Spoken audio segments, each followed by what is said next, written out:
बेरोजगारांच्या नोकऱ्यांसंदर्भात तुम्ही काय प्रयत्न कराल?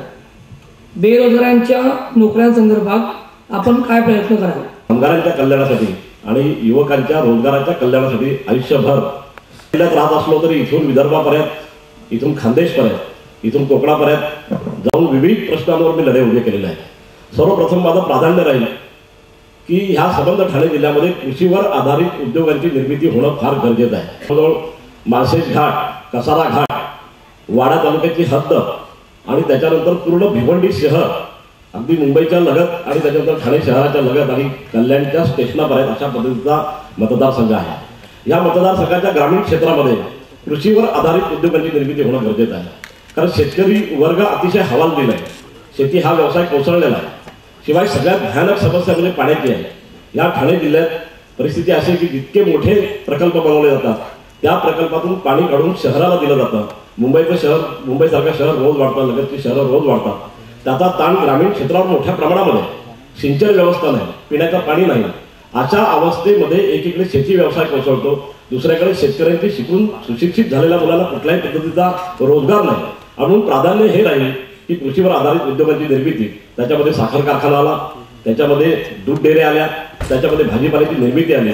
शहरांना लागणाऱ्या ह्या साऱ्या गोष्टी गुजरातमधून येतात, पश्चिम महाराष्ट्रातून येतात, उत्तर महाराष्ट्रातून येतात। त्याच्याऐवजी ह्याच मतदारसंघातून ह्या संबंध विषय सप्लाय करण्याच्या संबंधामध्ये आम्ही काही गोष्टी करू शकतो आणि निश्चितपणाने त्याच्यावर भरीव काम करण्याच्या संबंधामध्ये आजपर्यंत मी आंदोलन केले, परंतु आता प्रत्यक्षात सत्तेत जर गेलो तर त्याच्यावर मला निश्चितपणाने सकारात्मक काम करता येईल। कृषीवर आधारित उद्योगांना प्राधान्य, त्याचबरोबर शहरी क्षेत्रामध्ये किंवा तालुका क्षेत्रामध्ये ज्या MIDC झालेल्या आहेत ते केवळ लोखंडाचे कारखाने, त्याच्यातून स्थानिक जनतेला कुठल्याही प्रकारचा रोजगार मिळाला नाही। उलट प्रदूषण मोठ्या प्रमाणामध्ये वाढलेलं आहे आणि तिथे स्थानिक लोक कोणीही काम करू शकत नाही आणि त्यामुळे त्या संबंध MIDCचा उपयोग नाही। सगळ्यात गंभीर बाब ही आहे की ते संबंध कारखाने जवळजवळ 80% बंद पडलेले आहेत। सरकारच्या सबसिड्या लाटल्या आणि सबसिड्या लाटून कोट्यावधी रुपये त्याच्यामध्ये कमावून हीच मंडळी अन्य क्षेत्रामध्ये जाऊन पुन्हा दुसऱ्या MIDC क्षेत्रामध्ये तोच कारखाना उभा करतात।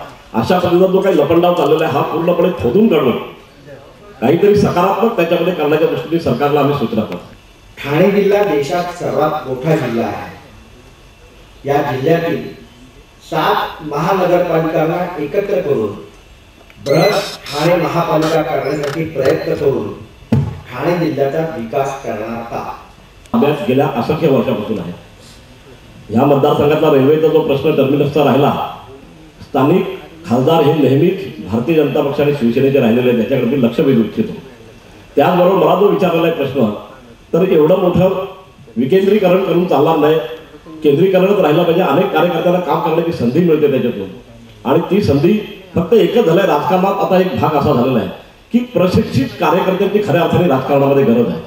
आम्ही ज्या खुर्चीवर बसलेलो आहे त्या खुर्चीच्या संबंधातली जी काही माहिती आहे किंवा आमचा जो अधिकार आहे तोही लोकप्रतिनिधींना कळत नाही असं माझ्या लक्षात आलेलं आहे। त्यामुळे ब्युरोक्रॅसी अतिशय हवी आहे।